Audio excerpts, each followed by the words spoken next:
سے اے دل کیوں تیرا دم نکلتا ہے، پیام مرگ سے اے دل کیوں تیرا دم نکلتا ہے، مسافر روز جاتے ہیں یہ راستہ یوں ہی چلتا ہے، مومن کبھی ہوتا نہیں موت سے خائف، مومن کبھی ہوتا نہیں موت سے خائف، ایمان کا جوہر ہے بس اللہ سے ڈرنا،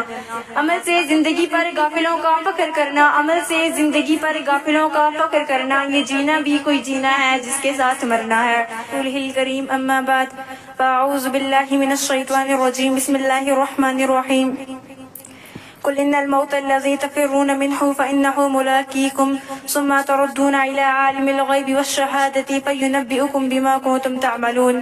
وقال النبي صلی اللہ علیہ وسلم كن في الدنيا كأنك غريب او عابر السبيل، صدق اللہ العظیم۔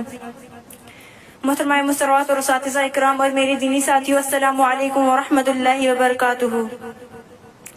پیام مرگ سے اے دل کیوں تیرا دم نکلتا ہے، پیام مرگ سے اے دل کیوں تیرا دم نکلتا ہے، مسافر روز جاتے ہیں یہ راستہ یوں ہی چلتا ہے۔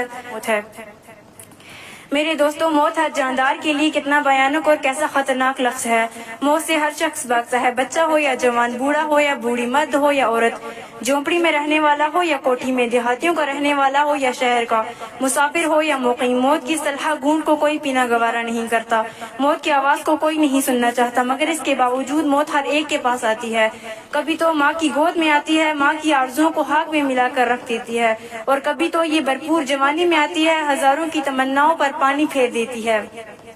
اور کبھی یہ بڑھاپے میں آتی ہے۔ غرض موت ہر ایک کو آتی ہے، فرق اتنا ہے کہ آج ان کی اور کل ہماری باری ہے۔ اسی کو اللہ رب العزت نے قرآن کریم میں اس طرح بیان فرمایا ہے، قل ان الموت الذي تفرون منه فانه ملاقيكم، اے نبی فرما دیجئے جس موت سے تم فرار کرتے ہو وہ تمہیں کہیں نہ کہیں ضرور ملے گی، اور تمہیں اپنے اس مالک کی طرف لوٹ کر جانا ہے جو تمہارے ظاہر و باطن، اندر اور باہر کا علم رکھتا ہے، اور کل قیامت کے دن جس دن اولین آخرین جمع ہوں گے، نفسی نفسی کا عالم ہوگا، تمہارے اعمال سے تنبیہ کیا جائے گا۔ میرے دوستو، اگر آپ نے اللہ اور اس کی رسول کی اطاعت اور فرما برداری میں زندگی گزاری تو نائم اعمال تمہارے دائیں ہاتھ میں پکڑا دیے جائیں گے، اور فرشتوں سے کہا جائے گا اس کو جنت میں داخل کر دو اور یہ پیغام سنا دو کہ اب اسے کبھی موت نہیں آئے گی۔ اگر تم نے اللہ اور اس کے رسول کے قانونوں کو توڑ کر مخلوق خدا کو تکلیف دینے میں زندگی گزاری، حلال کو حلال، حرام کو حرام نہیں سمجھا تھا، رشوت اور سود کے ذریعے اپنی جیب بھرتا تھا، یتیموں اور بیواؤں کی دولت پر ڈاکہ زنی کی تھی، تو کل قیامت کے دن ناکامی کا جھنڈا پیچھے کی طرف سے تمہارے بائیں ہاتھ میں پکڑا دیا جائے گا، اور فرشتوں سے کہا جائے گا اس کمبخت کو لے جاؤ اور جہنم میں اوندا منہ ڈال دو۔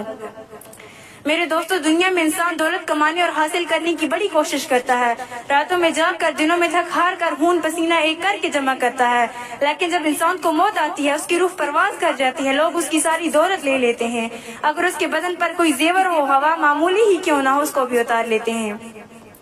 اس کی دولت سے صفائی کفن کس کو کچھ حاصل نہیں ہوتا، سب چیزیں یہی پڑی رہ جاتی ہیں اور کوئی چیز اس کے ساتھ نہیں جاتی، لوگ اسے نہلا دھلا کر، کفن پہنا کر قبرستان لے جاتے ہیں اور دفنا کر سب واپس آ جاتے ہیں، اور کوئی بھی اس کے ساتھ نہیں رہتا۔ آج دنیا کی کوئی چیز اس کے ساتھ نہیں ہے، ایک چیز اس کے ساتھ رہ جاتی ہے، وہ اس کے اعمال ہیں، ہوا اچھے ہوں یا برے، وہی اس کے ساتھ رہ جاتے ہیں۔ اسی کو ہمارے آقا دو جہاں محمد مصطفیٰ صلی اللہ علیہ وسلم نے اس طرح بیان فرمایا،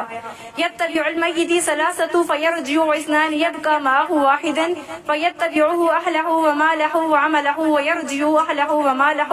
ويبقى عمله۔ انسان کے پیچھے تین چیزیں جاتی ہیں اور دو چیزیں لوٹ آتی ہیں اور ایک چیز باقی رہ جاتی ہے۔